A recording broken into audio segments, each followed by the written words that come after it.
Salam dostlar, Mastag Sport kanalında толугу менен эксперименталдуу видео. Дүйнөдө атак даңктуу, залкар, даанышман адамдардын күчтүү сөздөрүн, интервьюларын сиздерге кыргыз тилине которуп тартуулайлы деп чечтик. Эгерде ушул видео сиздерге жакса, комментарийге ой пикириңиздерди калтырыңыздар, лайк басыңыздар жана каналга жазылганды унутпайбыз достор. Бүгүнкү көрсөтүүбүздө жашоодогу кыйынчылыктарга, бут тосууларга карабастан көздөгөн максатыңа жетүү үчүн дем, шык берүүчү Арнольд Шварценеггердин туура жолго багыттоо сөздөрүн тартуулайбыз. Көрсөтүүбүздөн рахат алып коюңуздар.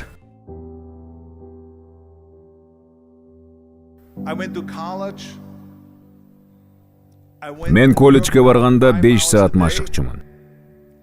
Ошол эле маалда мен курулушта иштечимин. Себеби анда бодибилдинг акча алып келчү эмес. Менде спорттук тамак ашка да акчам жок эле. Иштеш керек болчу. Мен стройкада иштечимин. Колледжге барып машыгууну да калтырбай, анан жумасына 4 жолу 8-ден 12-ге чейин актёрдук чеберчиликке баргам. Мен баарына жетишчүмүн. Мен бир да мүнөттү бош короткон эмесмин. Ошондуктан мен азыр алдыңарда турам. 20 жашымда мен Лондонго келип, Мистер Юниверс наамын алдым. Ошентип эң жаш дүйнө мистерине жетиштим. Бардыгы менин максатым болгону үчүн ишке ашты.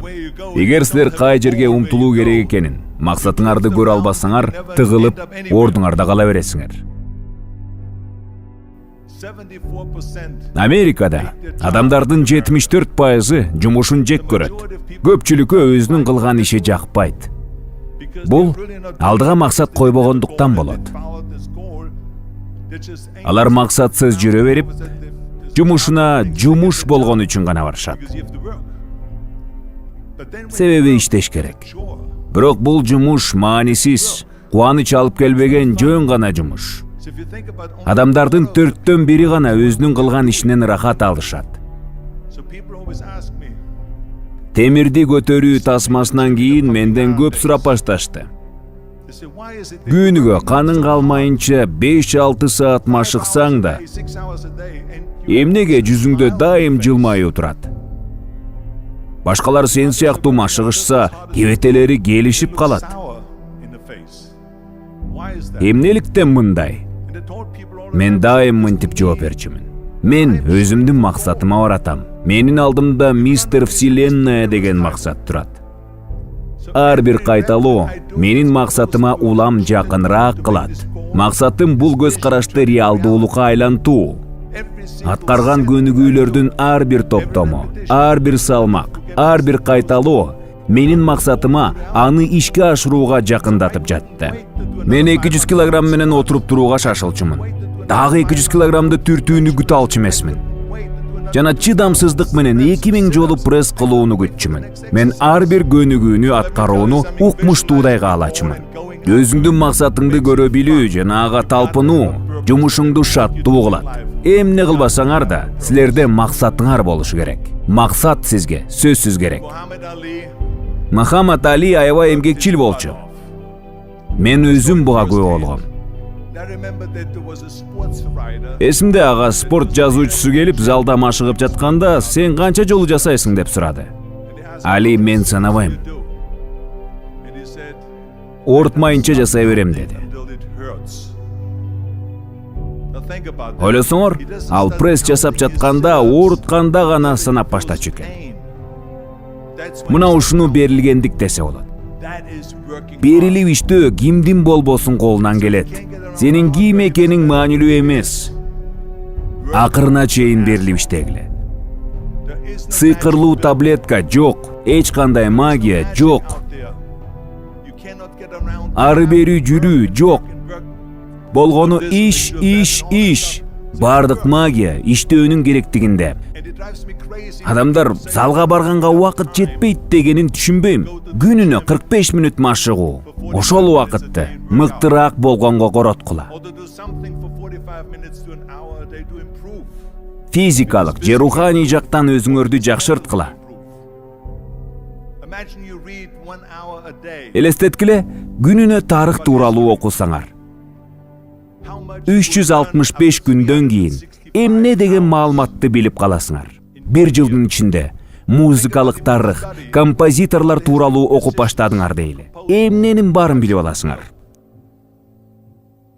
А эгер силер өнүктүргүңөр келген бизнестин үстүндө иштесеңер, күнүнө 1 сааттан канчалык жетишкендиктерге ээ болосуңар. Элестеткиле? Мен адамдар убакыт жетишпейт дегендерге чындап жинденем. Суткада 24 саат. Силер 6 саат уктасаңар, 18 саатыңар калат. Тетиги жерде бирөө башын чайкап атат. Жок, мен 8 саат уктайм деп айткысы келип атат окшойт. Анда тезирээк укта. Бизде 18 саат. Кадимки киши 8-10 саат жумушта болот. Макул 10 саат деген бители. Жолго 1 саат. Же 2 саат кетет. Дагы деле 6 саат калып атат. Ал 6 саатта силер эмне кыласыңар? Буга эмне кирет? Анча-мынча убакыт тамактанганга, же силер жанагы смузиңерди ичесиңер. Айланадагылар менен бир аз баарлашасыңар. Бирок көрүп жатасыңарбы? Канча убакыт бар. Эгер силер күнүңөрдү уюштурсаңар, өжөрлүк менен иштеш керек. Мен кошумча планды жек көрөм.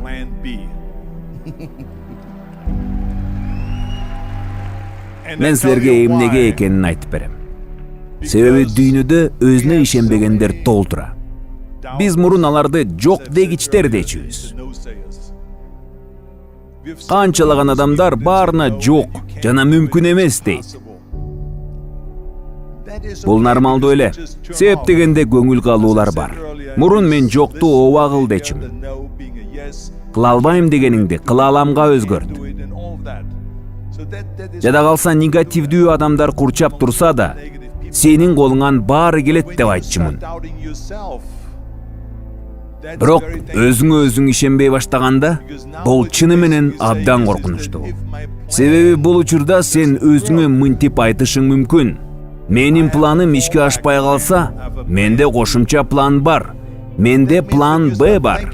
Мына ушул учурда сен кошумча план тууралуу ойлонуп баштайсың. А бул сенин күчүңдү, энергияңды план Адан уурдап баштайт.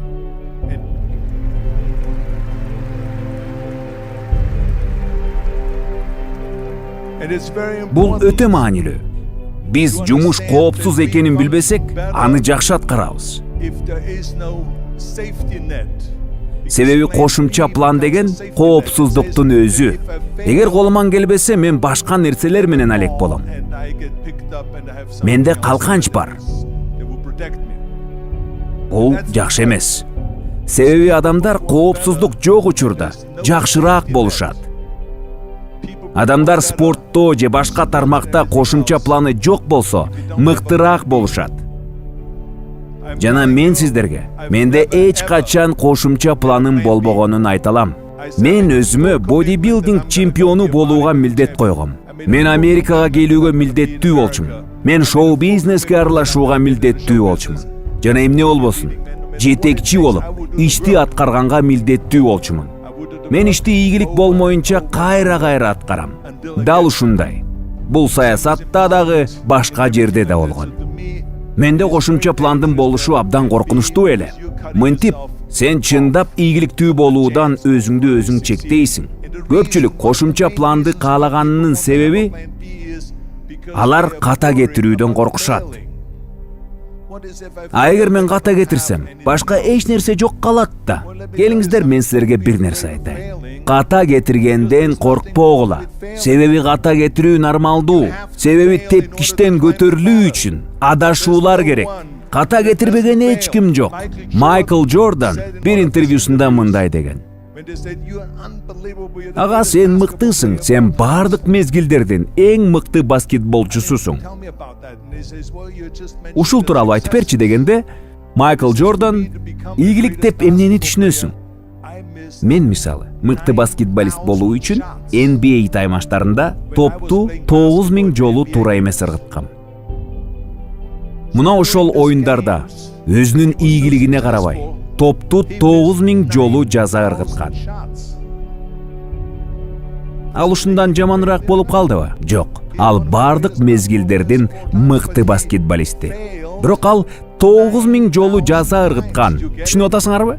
Биз баарыбыз ката кетиребиз. Бул нормалдуу.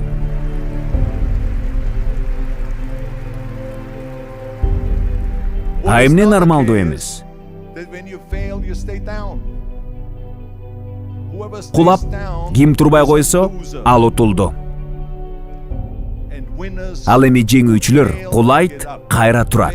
Кулайт, кайра турат. Ар дайым турат. Жеңүүчү мына ушундай.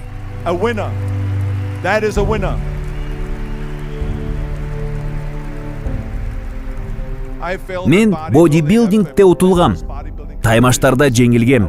Пауэрлифтингде утулгам. Оор атлетикада утулгам. Унитазга кеткен кинолорго катышкам. Өтө начар рецензиясы бар кинодо ойногом. Жана саясатта. Эсимде, мен үчүн көп киши добушум бергиси келген. Бирок мен утулгам. Жана менин Калифорниядагы рейтингим 28%га түшүп кеткен. Анан кайра турдум. Анан кайра губернатор болдум. Эй, биз уттурабыз. Баарында жеңилүү бар. Бул нормалдуу. Ошондуктан мен жеңилүүдөн коркпогула деп айтам. Алар тууралуу кайгырбагыла. Алар тууралуу ойлонгондо силер тоңдурулуп баштайсыңар. Силер катып, жайдары боло албай, бошоңдой албай каласыңар. Ал эми бир жерде ийгиликтүү болуш үчүн, жумуштабы, бокстобу, же оюңардабы, мунун баары силер бошоң болгондо ишке ашат. Ошондуктан өзүңөрдү бошураак койгула. Ката кетирүү нормалдуу. Жөн гана алдыга кадам шилтеп, болгон күчүңөрдү бергиле. Кептин баары ушунда. Жөн гана ката кетирүүдөн коркпогула.